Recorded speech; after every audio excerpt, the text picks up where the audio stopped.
Canada now has its own Elizabeth Warren story, and the legacy media is celebrating and cheering on this woman's fall from grace. I'm Candice Malcolm, and this is The Candice Malcolm Show.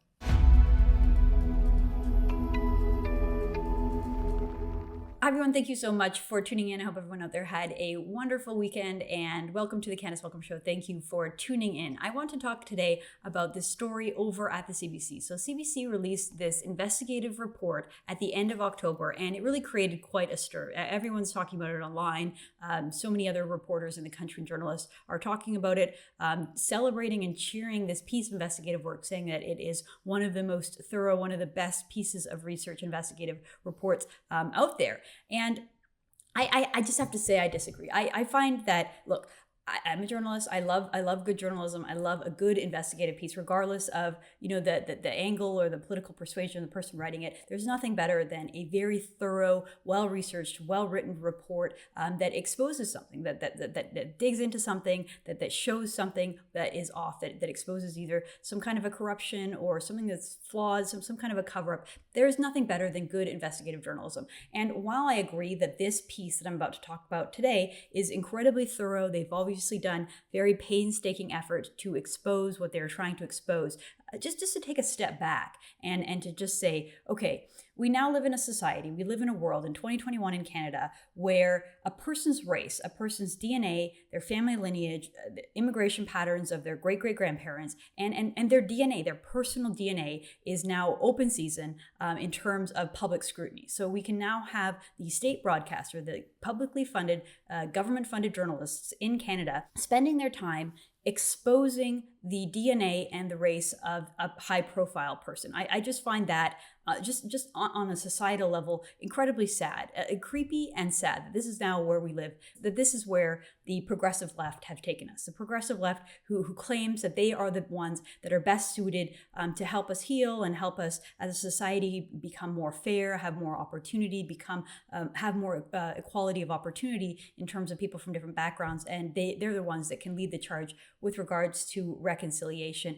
And so we've sort of enabled all of these leaders on the left to take the charge on this issue. And where has it led us? It has led us to a world that is obsessed with race, where everyone is divided in terms of what our background is, what our skin color looks like, the innate characteristics that you are born with. So instead of living in a society where we try to minimize the importance of race and we try to maximize the importance of a person's character, their skills, their competence, their effort, the work that they put in, instead we've sort of flipped it under the guidance of the radical left, the woke left.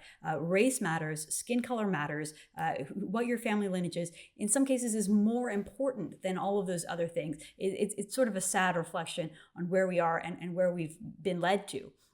And I do want to go through this story because it is remarkable. I just can't help reading through this and thinking, not only did the CBC put all of this effort into trying to expose the race of this woman, but then the reaction is that everybody is sort of cheering them on. Everyone in the legacy media is like, applauding job well done CBC, and everyone in this woman's life, Dr. Carrie Bourassa, is just completely like throwing her under the bus. Her career is over. All of her accomplishments are being called into question and being taken away. Not because she plagiarized her PhD, not because she, lied and didn't actually complete the medical school that she said she was. No, as far as her skill set and her competency, that's all left unquestioned. But the only thing that is now being called into question is her race, is her DNA, and that is why everything is being taken away. And again, very sad reflection of where we are in a society. So let's get to this piece. So this individual, Dr. Carrie Bourassa, she seems like an incredibly impressive person. She is a professor over at the University of Saskatchewan, and she was the scientific director of the Canadian Institute of Health Research Institute of Indigenous Peoples' Health, which is the leading Indigenous health research unit in Canada. So she's an impressive woman.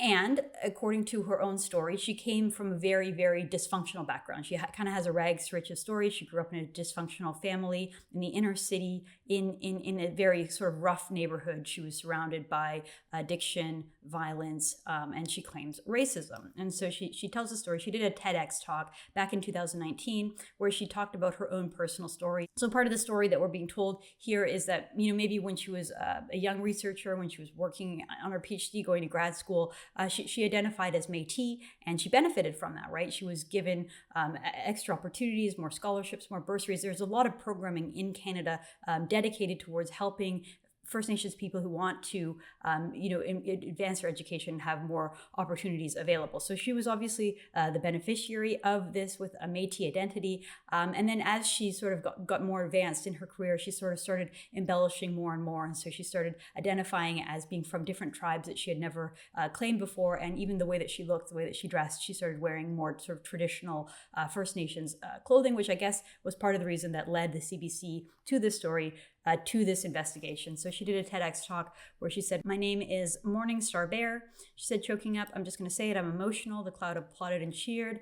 I'm Bear Clan. I'm Anishinaabe Métis from Treaty 4 territory," she said, explaining that she grew up in the inner city in a dysfunctional family surrounded by addiction, violence, and racism. She said that her saving grace was her Métis grandfather, who would often sit her on his knee and tell her, "You're going to be a doctor or a lawyer." He would make me repeat it over and over as there was chaos going on, usually violence, she said.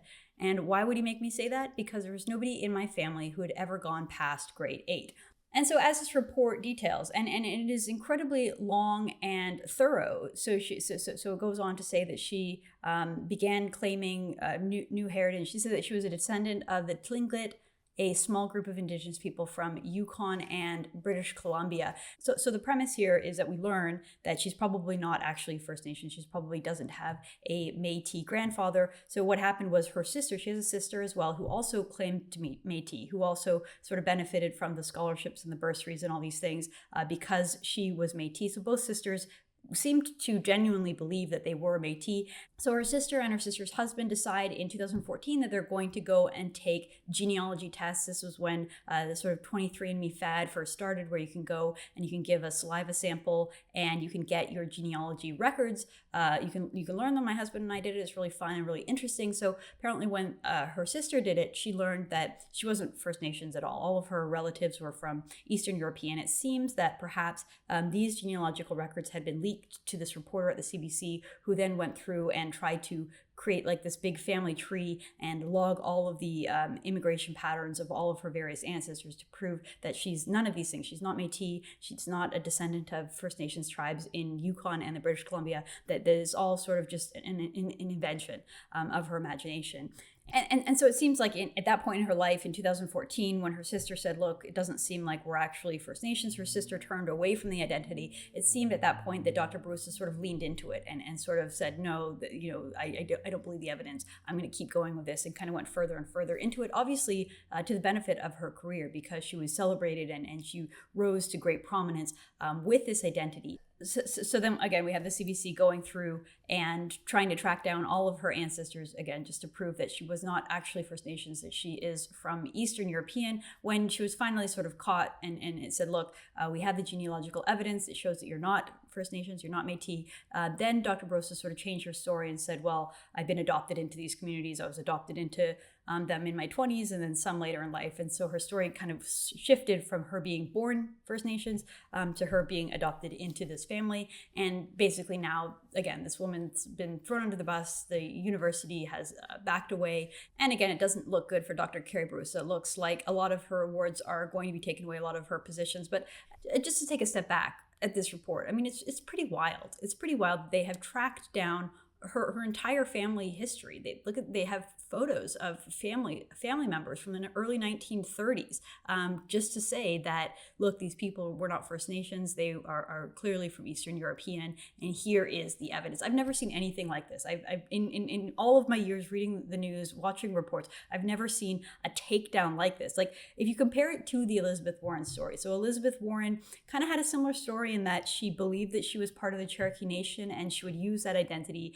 It seemed like she probably used it even when she was going to university, getting into school and getting her positions. Elizabeth Warren is a very celebrated lawyer in her field, and she ended up working at Harvard Law School. Well, it turns out when she was working at Harvard Law School, she identified as a minority. And it seems like when she was applying to go there, she sort of checked the box and said that I'm First Nations as well. Well, it all came out partially because of Donald Trump. Donald Trump saw that she was sort of rising to prominence in the Democratic Party and that she may be the Democratic nominee. He started calling her Pocahontas and kind of challenged her to go and take a DNA test, and said that if it turns out that she is First Nations, he would donate a bunch of money to a charity. And so she went ahead and did it. She released her DNA records on her own volition. She decided on her own that she was going to do that. And it turned out from her DNA records that the amount that she wasn't part of the Cherokee Nation, that she really didn't have an ancestor who was First Nations. And if she did, it was, one out of like 64 ancestors or more. Like, she had a very, very small part, not enough to warrant the claim that she was actually First Nations. But again, at least it was Elizabeth Warren herself who chose to go and do the DNA test, chose to make it public. And at the time, interestingly, a lot of people on the left, a lot of people in the media sort of defended her, saying, a lot of people have family lore, family stories that don't turn out to be true. And interestingly, the same thing happened. I mean, when I read this story as well, the other thing that I started thinking about was Mariam Monsef. Recall a couple of years ago, we learned that Mariam Monsef, who was a cabinet minister in the Trudeau government, she had this incredible story as well. Her origin story was touted throughout the media. It was celebrated. Even Barack Obama mentioned her because we were told that she was an Afghan refugee who came to Canada with her family. They fled the Taliban, came to Canada, and got refuge. But we learned that she wasn't from Afghanistan, that whole story that her being from Afghanistan was fabricated. And in fact, she lived in Iran. She was born in Iran. She grew up in Iran. Granted, she was still an Afghan person. She's Afghan ethnicity. But the idea that she wasn't actually born in the country that she said, that her family had already fled the war and was already living in Iran when she was born, it meant that so many elements of the story were fabricated. And we were supposed to believe at the time, she basically just blamed it all on her mother and said that her mother had kept it from her mother had lied, and it was her mother's fault. We're supposed to believe that a kid growing up in Iran until the age of like 11 or 12 didn't realize that it was wrong. She thought it was Afghanistan. Give me a break. And so again, we saw this huge defense from the legacy media. Even the Prime Minister came out and defended her and criticized anyone who was writing or talking about the story, saying that it didn't really matter, and that anyone who was talking about it was just sort of trying to like sow division in the country. And so again, it's interesting because, when it came to Mariam Monsef, the media were there to defend her. And so here we have Heather Malik writing over the Toronto Star. She writes, "Birthers hands off Mariam Monsef," basically saying that children are not at fault when their parents peddle misinformation about the family's origin stories, and that it shouldn't matter at all what Mariam Monsef's story actually is. And it's not her fault. It was her mother who misrepresented her past, and so the child shouldn't be held responsible for a parent's misinformation, even when those children, like Mariam Monsef, have grown into adults. Mariam Monsef is an adult in her 30s.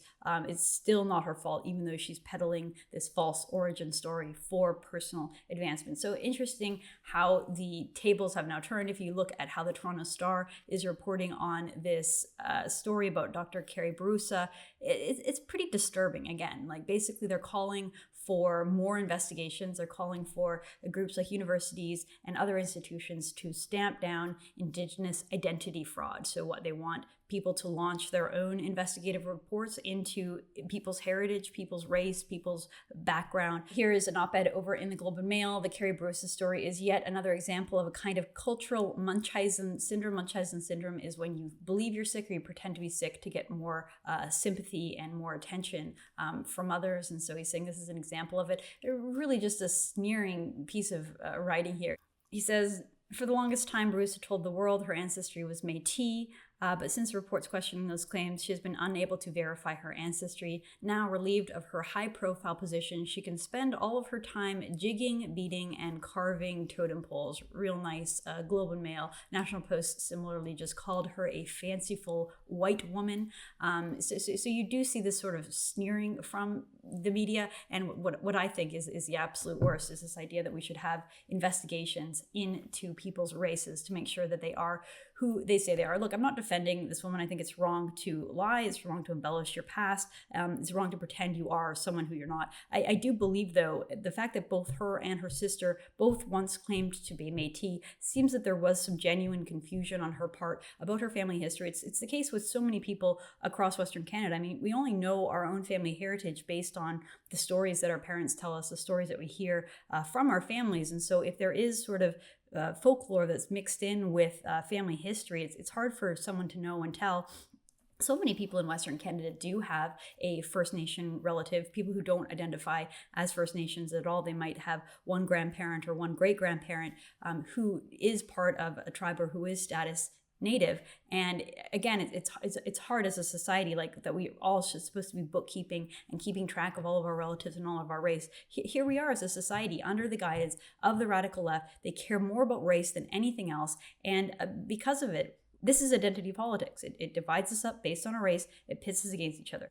So when I was growing up in Canada in the 1980s and 1990s, I was told, and I genuinely believed, that the goal of our society was to build a country that had moved past racial animosity, that we were a country that didn't judge people based on their race, they didn't care about your skin color, where people could succeed based on merit, based on their own competence, their own character, their own effort, and what they do. And that race didn't define us, it didn't hold us back, and it didn't give some people an advantage over other people. And that is the country that I grew up in. I saw friends, I saw peers, I saw people all around reach great success based on their skills, based on their own efforts, not based on what they looked like, not based on their race, not based on where they came. I saw so many people who came from other countries. They may have been discriminated against in other countries. They may have been refugees in other countries. They came to Canada because they were smart, because they worked hard. They were able to be successful. And that should be the goal of the society. That is the society that I want to live in. That is the Canada that I grew up in.